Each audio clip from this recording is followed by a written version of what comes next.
Adobe Photoshop Elements 2020 has a complex system of tools, even though it's much more basic and beginner-friendly than Adobe Photoshop Pro.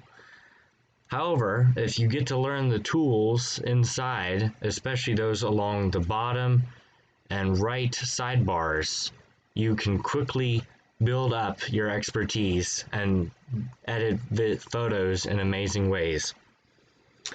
First, on the bottom bar, you have a photo bin, as it's called, that shows you where your photos are. And on the right sidebar, you have the layers option selected.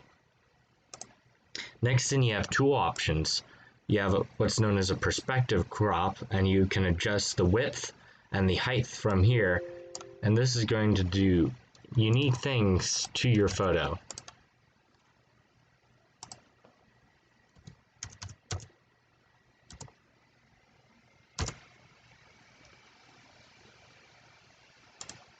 There's a perspective crop, there's a normal crop where you can also adjust the width and height, and you have a grid that you click down with a left click, hold, and shift to change the crop of the image to the correct area.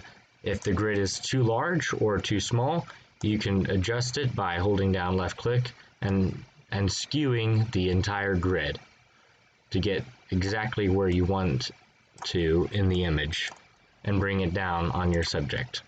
Or you can hit the X button and get out of that system.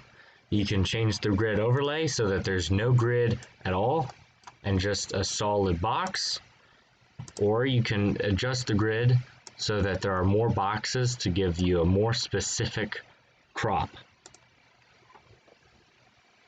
There's also a cookie cutter crop, as it's called, and you get to crop based on the shape that you select. For instance, if we select this crop here and bring it over, it's only going to show this space here, and the rest will have to be filled in by a different layer, which, as you can imagine, leads to some neat tricks.